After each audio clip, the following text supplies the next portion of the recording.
আসসালামু আলাইকুম রহমতুল্লাহ।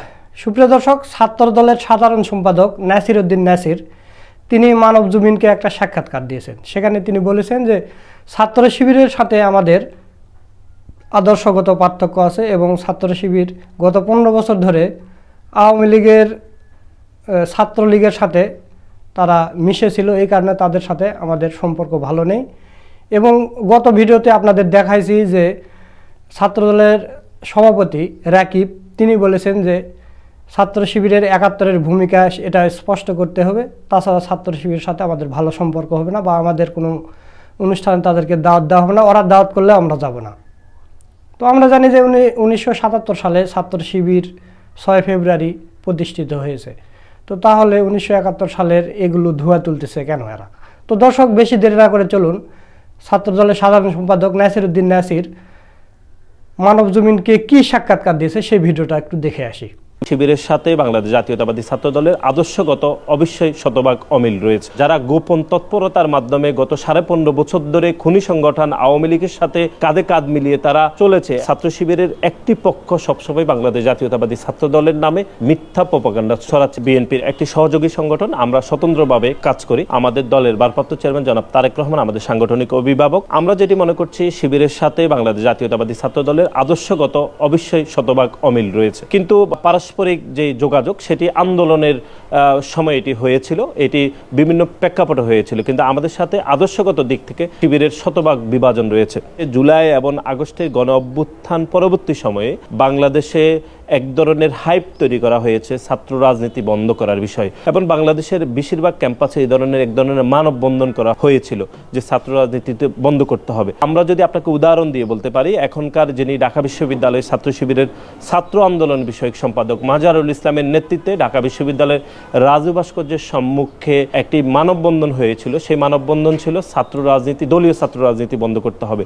এর বাইরে আমরা যখন জুলাই এবং আগস্টে আমাদের যখন আন্দোলন চলমান রয়েছে, যখন 9 দফা প্রণীত হচ্ছিল, তখন 9 দফা যখন আমরা প্রস্তুত করছি যে বৈষম্য বিরোধী আন্দোলনের নেতৃবৃন্দের নেতৃত্বে, তখন আমাদের সম্মুখে যখন 9 দফা 7ম দফা নিয়ে আলাপ হচ্ছিল, তখন আমরা বাংলাদেশ জাতীয়তাবাদী ছাত্রদল এই 7ম দফা নিয়ে আমরা বিরোধিতা করেছিলাম। এখনকার যিনি সমন্বয়ক, এখন উল্লেখযোগ্য সমন্বয়কের মধ্যে আব্দুল কাদের তখন এটা নেতৃত্ব দিয়েছিলেন। এই হাসনাত এবং সাজিদ তখন ওনারা জেলে ছিলেন বা পুলিশের হাতে বন্দী ছিলেন। তখন আমরা 7ম দফা নিয়ে আমরা আমাদের বিরোধিতা বলেছিলাম। তখন বৈষম্য বিরোধী আন্দোলন থেকে বলা হয়েছিল যে পরবর্তী সময়ে এই যে 9 দফার মধ্যে 7ম দফা নিয়ে যেহেতু আমাদের মধ্যে মতভেদ রয়েছে, তখন ওনারা আমাদেরকে বলেছিলেন যে 7ম দফাটি অর্থাৎ দলীয় ছাত্র রাজনীতি বন্ধ করতে হবে, এই দফাটি আসলে বাদ দেওয়া হবে। সুতরাং এটি চলমান ছিল এই আলাপ আলোচনা, কিন্তু তারপরে তো আমরা দেখেছি আসলে 7ম দফা বা 6 দফা 5 দফা আসলে এটি কার্যকর ছিল না। আমরা তখন 1 দফার দিকে চলে গিয়েছিলাম যে খুনি হাসিনার পদত্যাগ চাইতে হবে। সুতরাং এই নিয়ে আলাপ আলোচনা হয়নি। সুতরাং জুলাই এবং আগস্টে যখন ছাত্র জনতা গণ অভ্যুত্থান চলমান, তখনও আমরা দলীয় ছাত্র রাজনীতি বন্ধ করতে হবে ক্যাম্পাস থেকে এই দাবির বিরোধিতা করেছিলাম শতভাগভাবে। আপনি বৈষম্য বিরোধী আন্দোলনের এখনকার যারা নেতৃবৃন্দ রয়েছে তাদেরকে আপনারা জিজ্ঞেস করতে পারেন। আমরা দেখেছি 5 আগস্ট ছাত্র জনতার গণ অভ্যুত্থানের পরে সেই বৈষম্য বিরোধী আন্দোলনের অন্যতম সমন্বয়ক আব্দুল কাদের নিজেও স্বীকার করেছিলেন শিবিরের তখনকার নেতৃবৃন্দরা এই দফাটি অন্তর্ভুক্ত করতে তারা বৈষম্য বিরোধী আন্দোলনের নেতৃবৃন্দকে চাপ দিয়েছিলেন। এবং আমরা এটা দেখেছি 5 তারিখের আগেও তারা এরকম কাজ করেছে, এবং 5 তারিখের পরেও তারা বিভিন্ন ক্যাম্পাসগুলোতে ছাত্র রাজনীতি বন্ধ করার জন্য তারা বিভিন্ন মানববন্ধন করেছে, তারা ফেসবুকে প্রপাগান্ডা করেছে, ইউটিউবে ভিডিও তৈরি করেছে।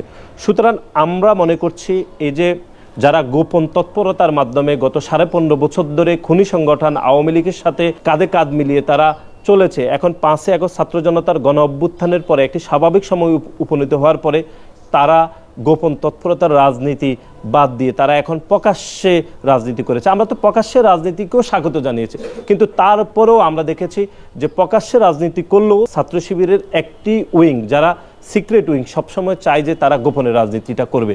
সেজন্য আপনি দেখেছেন যে বাংলাদেশের একদম ক্যাম্পাস ভিত্তিক যে 28টি ছাত্র সংগঠনের সাথে আমরা বসেছি, সেখানে আমাদের যে একমত হয়েছে অনেকগুলো বিষয়ের মধ্যে, সেখানে হচ্ছে যারা ছাত্র রাজনীতি বন্ধ করার মতো এরকম একটি আত্মঘাতী সিদ্ধান্ত নিতে চায়, সেটি গোপনে অথবা প্রকাশ্যে, সেই একটি সংগঠনকে যদি আপনি ছাত্র রাজনীতির মূল ধারায় আপনি অন্য সংগঠনের সাথে আমন্ত্রণ জানান, তাহলে এটি একটি আত্মঘাতী সিদ্ধান্ত হবে। এই জন্য আত্মঘাতী, কারণ তারা তো সবসময় চেয়েছে, এখনও চায় যে ছাত্র রাজনীতি বন্ধ থাকতে হবে বিভিন্ন ক্যাম্পাসগুলোতে, সেজন্য আমরা তাদেরকে আমন্ত্রণ জানাইনি। এবং আমরা মনে করছি এই বিষয় ছাড়াও ছাত্র শিবিরের একটি পক্ষ সবসময় বাংলাদেশ জাতীয়তাবাদী ছাত্র দলের নামে মিথ্যা প্রপাগান্ডা ছড়াচ্ছে। এবং 5ই আগস্ট ছাত্র জনতার গণ অভ্যুত্থানের পরে এরপর আমরা দেখেছি চট্টগ্রাম পলিটেকনিকেও তারা হল দখল করেছে। সেখানে আমাদের ছাত্র দলের বিভিন্ন পর্যায়ের নেতৃবৃন্দ যখন হলে স্বাভাবিকভাবে হলে তারা থাকতে চেয়েছে, তারা বাধাগ্রস্ত করেছে, সেজন্য চট্টগ্রাম পলিটেকনিক্যালের সাধারণ শিক্ষার্থীরা শিবিরদেরকে ধাওয়া করেছে, সেটি গণমাধ্যমে প্রচারিত হয়েছে। সুতরাং 5ই আগস্ট ছাত্র জনতার গণ অভ্যুত্থানের পরে দখলদারিত্বের রাজনীতি বা হল দখলের রাজনীতি কায়েম করেছে সেই গোপন সংগঠন, যারা এখন প্রকাশ্যে রাজনীতি করেছে, যারা আবার প্রকাশ্যে রাজনীতি করলেও তারা আবার বিভিন্ন ক্যাম্পাসগুলোতে ছাত্র রাজনীতি বন্ধ করার এক ধরনের পায়তারা করছে। সুতরাং সামগ্রিকভাবে আমরা মনে করছি যে ছাত্র শিবিরের সাথে বাংলাদেশ জাতীয়তাবাদী ছাত্র দলের রাজনীতির যে জায়গায় মত পার্থক্য, সেটি খুবই বেসিক জায়গা, সেটি মৌলিক জায়গা, যে আপনি ছাত্র রাজনীতি করতে চাইবেন কি করতে চান না, সেই জায়গায় তো তারা এক ধরনের আপত্তিকর অবস্থায় রয়েছে। সেজন্য আমরা বাংলাদেশ জাতীয়তাবাদী ছাত্র মনে করছি যে অন্য ছাত্র সংগঠনের সাথে আমরা এই বিষয়ে একমত যে ছাত্র শিবিরকে মূল ধারার রাজনীতিতে প্রশ্রয় দেওয়ার অর্থই হচ্ছে যে ছাত্র রাজনীতি বন্ধ করার আলোচনাকে প্রাসঙ্গিক করে তুলবে। এটি একটি আত্মঘাতিক সিদ্ধান্ত এবং বাংলাদেশের সাধারণ শিক্ষার্থীরা মনে করছে যে ছাত্র শিবিরের এই আত্মঘাতী রাজনীতি নিয়ে আমাদের মধ্যে যে সন্দেহ রয়েছে, এই সন্দেহকে আমরা যৌক্তিক মনে করছি। দর্শক, আপনারা ভিডিওটা দেখলেন। তো জুলাই আগস্টের এই গণ অভ্যুত্থানের পর, দেশ স্বাধীন হওয়ার পর থেকে ছাত্র দলের সভাপতি, সাধারণ সম্পাদক, এরা সবাই কিন্তু শিবিরের বিরোধিতা করতেছে। গত 15 বছর ধরে কিন্তু এদের কোনো অস্তিত্বই ছিল না, এদের কোনো কমিটি ছিল না। এখন এসে তারা মানে এমন শুরু করে দিয়েছে, মনে হয় যে এরা ক্ষমতায় চলে গেছে। তো যাই হোক, এরা শিবিরের সাথে বিরোধিতা করতেছে। আপনারা জানেন যে শিবিরের একটা প্রোগ্রামে তাদেরকে দাওয়াত দেওয়া হয়েছিল, তারা কিন্তু আসেনি। আবার এরা পরপর 2টা প্রোগ্রাম করেছে, শিবিরকে দাওয়াত দেয়নি। আচ্ছা যাক, এরা শিবিরের সাথে বিরোধিতা করতেছে, আর শিবির কি করতেছে সেটা আপনাদের একটু দেখাতে চাই। দর্শক, আপনারা স্ক্রিনে একটা ছবি দেখতে পাচ্ছেন। সেটা হলো যে ছাত্র জনতার গণ অভ্যুত্থানের শহীদ হয়েছে মেহেদী হাসান রাব্বি। তো সেই মেহেদী হাসান রাব্বির একটা কন্যা সন্তান হয়েছে। সেই নবজাতক সন্তান ও মা সুস্থ আছেন বলে জানা গেছে। শহীদ রাব্বি মাগুরা জেলা ছাত্র দলের যুগ্ম সাধারণ সম্পাদক ছিলেন। গত 21শে নভেম্বর 2024 তার পরিবারের সাথে সাক্ষাৎ করেন বাংলাদেশ ইসলামী ছাত্র শিবিরের সেক্রেটারি জেনারেল জাহিদুল ইসলাম। তো ছাত্র শিবিরের সেক্রেটারি কিন্তু সেখানে গিয়ে দেখা করছে। ছাত্র দলের নেতা মারা গেছে, শহীদ হয়েছে, তার পরিবারের সাথে দেখা হয়েছে, তার স্ত্রীর সন্তান হয়েছে। এটা পরবর্তী খবর। আগে ছাত্র শিবিরের সেক্রেটারি জাহিদুল ইসলাম সেখানে গিয়ে দেখা করে এসেছে। এখনকার খবর শোনেন। আবার এখনকার খবর হলো, আপনারা স্ক্রিনে দেখতে পাচ্ছেন যে তার একটা ফুটফুটে সন্তান হয়েছে। মাগুরা জেলার ছাত্র জনতার গণ অভ্যুত্থানের শহীদ মাগুরা জেলা ছাত্র দলের যুগ্ম সাধারণ সম্পাদক মেহেদী হাসান রাব্বির কন্যাকে দেখতে যান ছাত্র শিবিরের মাগুরা জেলার সভাপতি মোহাম্মদ আশিক খান এবং সেক্রেটারি জুবায়ের হোসেন সহ অন্যান্য নেতৃবৃন্দ। তাহলে দেখেন, প্রথমে কেন্দ্রীয় শিবিরের সেক্রেটারি জাহিদুল ইসলাম ভাই তিনি দেখা করে আসছেন তার পরিবারের সাথে। এরপর যখন সন্তান হয় তখন মাগুরা জেলা শিবিরের সভাপতি এবং সেক্রেটারি দুইজনে গিয়ে তার পরিবারের সাথে দেখা করে এসেছেন, খোঁজখবর নিয়েছেন। এখন তাহলে আপনাদের একটা দৃষ্টান্ত দিলাম। ছাত্র দলের কেন্দ্রীয় সভাপতি, সেক্রেটারি এরা শিবিরের বিরোধিতা করতেছে, অথচ শিবিরের কেন্দ্রীয় সেক্রেটারি এবং মাগুরা জেলার সভাপতি, সেক্রেটারি এরা কিন্তু যে ছাত্র দলের সাধারণ সম্পাদকের বাসায় গিয়ে তাদের খোঁজখবর নিচ্ছে, দেখা করতেছে। তাহলে দেখেন, শিবিরের মধ্যে কিন্তু কোনো হিংসা নেই। শিবিরেরা যারা শহীদ হয়েছে বা আহত হয়েছে সবাইকে দেখতে যাচ্ছে, তারা কোনো দল মত নির্বিশেষেই দেখতে যাচ্ছে শিবিরের। অথচ ছাত্র দলের এই রাকিব এবং নাসির উদ্দিন এরা কিন্তু বিরোধিতা করতে যাচ্ছে। এরা কিন্তু হাইকমান্ড ছাত্র দলের সর্বোচ্চ পদে আছে এরা, অথচ এরা শিবিরের বিরোধিতা করতেছে। আর শিবির কি করতেছে এগুলো দেখেও তাদের শিক্ষা নেওয়া উচিত। শিবিরের সাথে বিরোধিতা করে কিচ্ছু করতে পারবে না।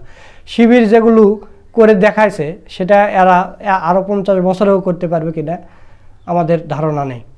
তো দর্শক, আপনারাই এখন বিবেচনা করেন যে ছাত্র শিবির কি করতেছে আর ছাত্র দলের সভাপতিরা এরা কি করতেছে। আপনারা চিন্তা করে দেখেন, এরা মিডিয়াতে গিয়ে এরা সাক্ষাৎকার দিতে শিবিরের নামে মিথ্যাচার করতেছে, অথচ শিবিরেরা কিন্তু এই ধরনের কোনো কার্যক্রমের সাথে জড়িত নয়। শিবিরেরা কি ছাত্রলীগের সাথে মিশে কি ছাত্রদের হত্যা করেছে? না, কখনোই না। শিবিরেরা তাদের সাথে মিশেছে, এটা ঠিক আছে, কিন্তু তাদের তথ্য নেওয়ার জন্য, তাদের ভিতরে কি কি চলতেছে এগুলো নেওয়ার জন্যই তারা ওদের সাথে মিশেছে এবং টিকে থাকতে হয়েছে, এবং শিবিরের কারণে এই গণঅভ্যুত্থানটা হয়েছে এবং দেশ স্বাধীন হয়েছে। এই কথা বলে আজকের ভিডিও এখানে শেষ করছি। ভিডিওটা যদি ভালো লাগে অবশ্যই বেশি বেশি করে শেয়ার করবেন। নিত্য নতুন জামাত শিবির এরকম ভিডিও পেতে অবশ্যই আমাদের চ্যানেলটা সাবস্ক্রাইব করে রাখবেন। সকলকে ধন্যবাদ। আসসালামু আলাইকুম ওয়া রাহমাতুল্লাহ।